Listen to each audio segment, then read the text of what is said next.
Bonjour, merci de nous rejoindre et merci de me rejoindre dans ce nouvel épisode de podcast. Alors si je vous dis 27% des salariés ne font confiance ni à leur RH ni à leur manager.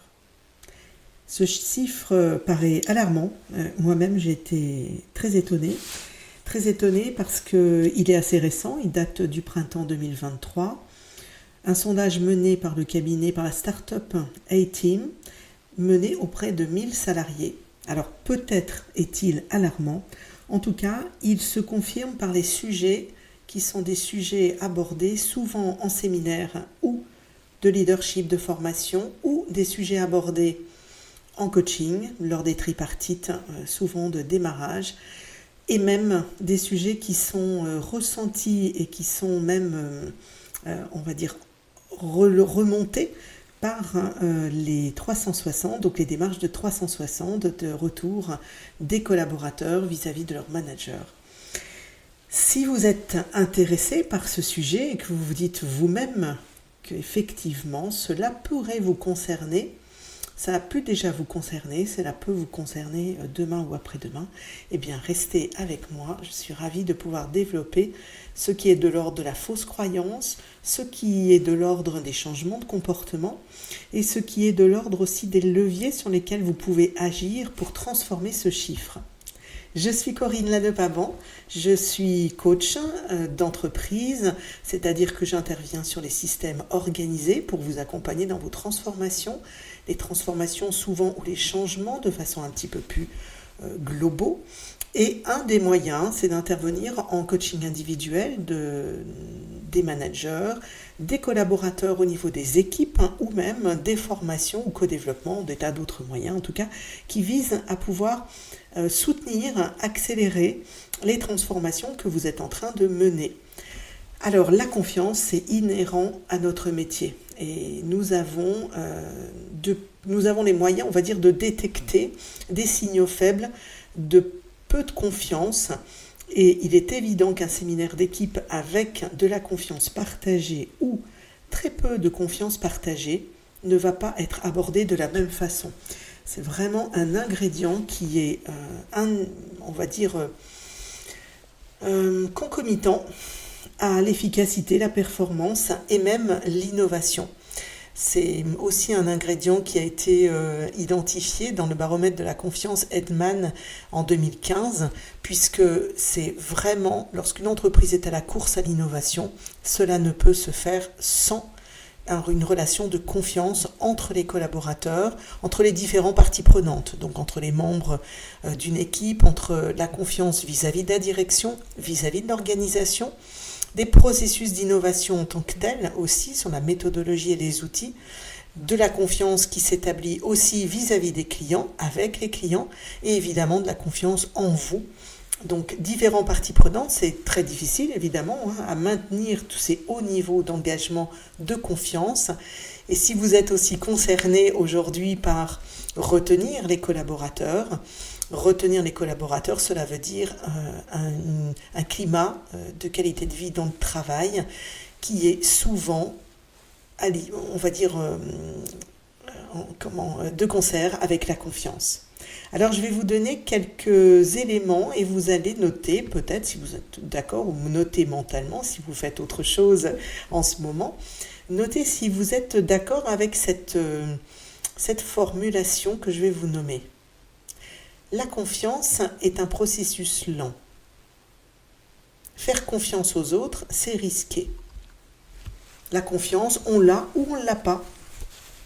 La confiance est construite uniquement sur l'intégrité d'une personne. Ça ne peut pas s'enseigner. Une fois perdu, c'est perdu, on ne peut pas la rétablir. La confiance s'établit avec une personne à la fois. Et la confiance est un peu une compétence molle. Alors, avez-vous coché oui sur une des affirmations que je pourrais appeler maintenant fausse croyance, puisque je ne vais pas tenter de vous prouver le contraire, mais en tout cas, les différents travaux autour de la confiance démontrent l'inverse de l'ensemble de ces phrases. Et cette confiance peut se construire. Elle peut se construire puisque des travaux ont été faits, en particulier par Stephen Covey, qui a écrit plusieurs ouvrages sur la confiance. Je remercie d'ailleurs Christophe Cabane, qui est un collègue de notre équipe, Vista Partners, qui nous a fait découvrir il y a quelques années ces travaux. Et nous avons même fait tout un séminaire autour de ces différents critères de confiance. Ça a été vraiment un séminaire très très riche. Alors qu'est-ce que ces éléments nous ont permis de découvrir ? Ces travaux nous ont permis de découvrir déjà qu'il y a des fondements. Voilà, il y a des fondements qui forgent la crédibilité, qui sont le début de la confiance. Ces 4 fondements sont l'intégrité. Est-ce que vous êtes déjà cohérent avec vous-même ? Je ne sais pas si vous avez remarqué, mais bien souvent, quand on ne se fait pas confiance, peut-être dans des décisions que vous prenez et puis que vous ne suivez pas, nous avons tendance à prêter aux autres les mêmes manquements que les nôtres. Donc l'intégrité, est-ce que vous êtes cohérent avec vous-même, va être un des fondements de la confiance. Le deuxième, c'est l'intention. Quand, évidemment, il s'agit de faire certaines choses que nous souhaitons et que nous faisons dans un but concret, imaginons que ce résultat ne soit pas là. Pour autant, est-ce que votre intention était de faire échouer ? Ben non, bien entendu. Donc, comment partager ce niveau de sens, cette intention ? C'est un deuxième fondement. Là, nous sommes dans 2 fondements qui sont liés à ce que Covey appelle le caractère. Donc la part un petit peu plus intuitée, personnée. Les 2 autres vont être liés aux capacités. Et d'ailleurs, la 3e, c'est les capacités. Capacité, certification, formation, légitimité, crédibilité. Êtes-vous pertinent pour engager de la confiance dans le sujet sur lequel vous êtes en train de, par exemple, agir ou parler ? Et le dernier, c'est le résultat. Alors, nous sommes déjà plus ou moins sensibles lorsque l'on veut accorder sa confiance à quelqu'un ou au sein d'une équipe ou à un manager ou partie prenante. Nous sommes déjà plus ou moins sensibles à ces 4 facteurs. C'est intéressant d'ailleurs, au niveau de ces 4 facteurs, de pouvoir les évaluer avec des éléments un petit peu plus probants, concrets, observables, et on peut le développer dans notre plateforme de coaching puisqu'on peut adapter des 360, flash 360 sur des critères qui sont des critères de vos valeurs d'entreprise ou qui seraient par exemple des critères factualisés, un petit peu plus observables sur ces fondements de crédibilité. Donc ça, c'est vraiment très intéressant, c'est les 4 pieds de chaise, on va dire. Et deuxième élément, c'est la confiance plus relationnelle. Donc confiance plus relationnelle, ça veut dire que pour établir un certain nombre pour nourrir et établir la confiance, il va falloir être en cohérence ou alimenter ou donner à voir certains comportements qui sont alignés avec cette intention de confiance. Alors que ce soit dans des travaux qui sont des travaux plus récents, des travaux plus académiques, tout revient à un certain nombre de comportements. Et quand on travaille en séminaire d'équipe, c'est vraiment intéressant de proposer des temps d'échange de façon à rendre tangibles et vraiment observables ces actes de confiance, puisque vous avez compris qu'il y a des choses qui sont liées à la personnalité, qui sont liées aux éléments de caractère, et puis il y a des éléments qui vont être plus tangibles et observables. Quand on travaille sur le tangible et l'observable, ce qui est vraiment pertinent, c'est que ça change. On est d'accord ? Ça peut se travailler. Des éléments qui font qu'on n'a pas été habitué à utiliser tel ou tel comportement.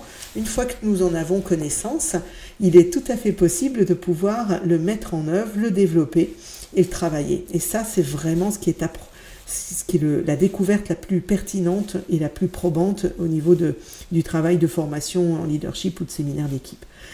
Alors, il y a 13 comportements que Covey a pu mettre en avant, qui sont des comportements universels, qui sont des principes qui nous gouvernent et qui nous gouvernent les relations de confiance, quelles que soient les cultures humaines. Donc c'est ça qui est quand même intéressant, surtout si vous êtes concerné, comme c'est souvent le cas, par des cultures qui aujourd'hui sont en mix culturel. vous avez la possibilité d'utiliser et de vous appuyer et de donner à voir 13 comportements qui ont été constatés, entre autres chez les leaders, auxquels nous accordons notre confiance. Alors les 13 attitudes, vraiment, la première, je l'entends tellement souvent, même quand on ne travaille pas sur ce sujet-là, la première, je vous le donne en mille, c'est parler sans détour, dire les choses, exprimer ce que vous pensez. Évidemment que le nœud autour du papier cadeau est important.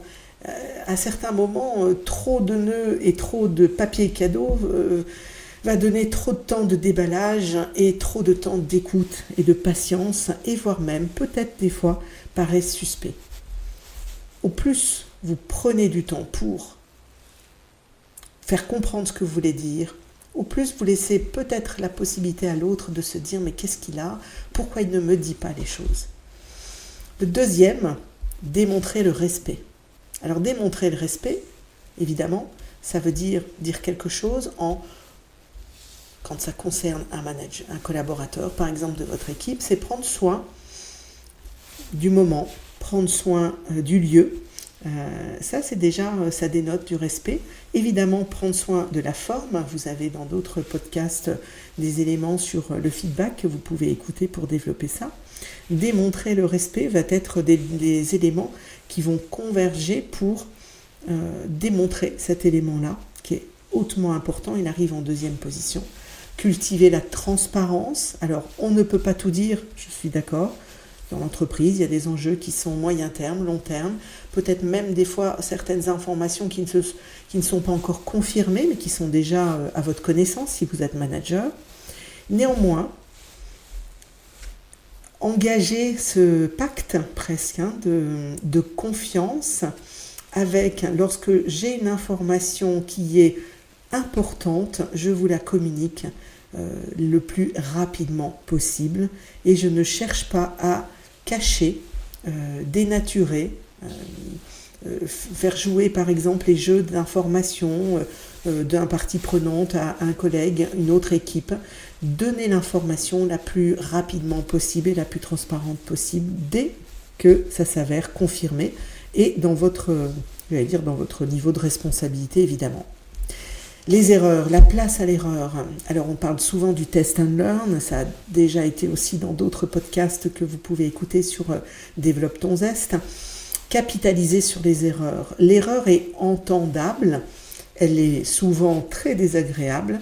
La confiance, j'ai développé un podcast sur la sécurité psychologique, donc accepter de partager ses erreurs, ça dénote déjà d'une sécurité dans l'équipe, d'une sécurité du collaborateur vis-à-vis de vous-même, et savoir en faire quelque chose, savoir tirer des expériences constructives, ça va aussi dénoter et alimenter la relation de confiance.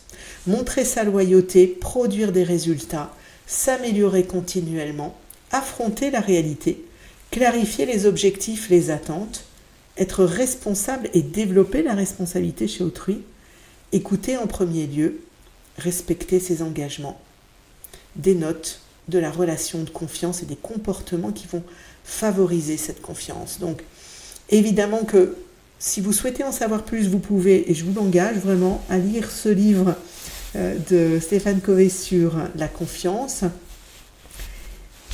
Je souhaitais aussi terminer avec la phrase de Gandhi. Dès que les motivations de quelqu'un sont suspectées, tous les actes sont perçus comme douteux. Ce qui veut dire que la congruence et l'alignement entre ce que vous pensez, ce que vous dites, ce que vous démontrez, ce que vous pouvez générer comme résultat, va vraiment concourir à nourrir cette relation de confiance. Rien n'est perdu en ce qui concerne la confiance. Effectivement, quelquefois le chemin est difficile pour la rétablir, mais jamais, jamais, jamais impossible. C'est le cœur de notre métier. Bien souvent, nous sommes appelés au moment où la confiance a été mise à mal et souvent partie il y a le capital confiance est faible, mais faible ne veut pas dire inexistant. Ça veut dire qu'il est tout à fait possible de reconquérir, de le travailler, avec beaucoup de courage dans accepter de nommer les choses et accepter aussi derrière de rétablir cette relation de confiance dans le temps et de le mesurer, puisque c'est un accélérateur. Un manque de confiance va vous coûter cher au niveau de votre capital humain, de l'innovation, de la rétention des collaborateurs. A contrario, une grande confiance partagée va vous donner un courage en équipe incroyable pour affronter ce monde VUCA en rapidité, insécurité. Vous avez un podcast sur le VUCA qui a été aussi très très bien fait par ma collègue Nathalie Rocher. Donc je vous laisserai écouter. Donc en tout cas, miser sur le capital confiance sera toujours un capital gagnant. Peut-être pas tout à fait pérenne puisque les équipes sont évidemment en transformation, mais gagnant sur le moyen et long terme pour le bouche à oreille et pour les différentes parties prenantes. Si vous souhaitez en savoir plus, si vous souhaitez peut-être mesurer votre capital confiance au travers d'un coaching, si vous souhaitez être soutenu pour reconquérir votre relation de confiance avec vos équipes, je vous propose de me recontacter via LinkedIn ou de me contacter par mail c.lanepamant@vistapartners.fr. Je serai ravie de vous renseigner de façon plus précise.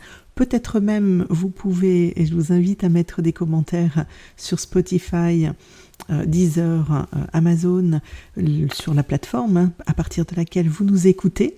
Et vous pouvez même, nous apprécions beaucoup ça, nous suggérer des thématiques qui vous intéressent dans votre quotidien. Nous sommes ravis de vous lire et de découvrir vos suggestions. À très bientôt. Au revoir.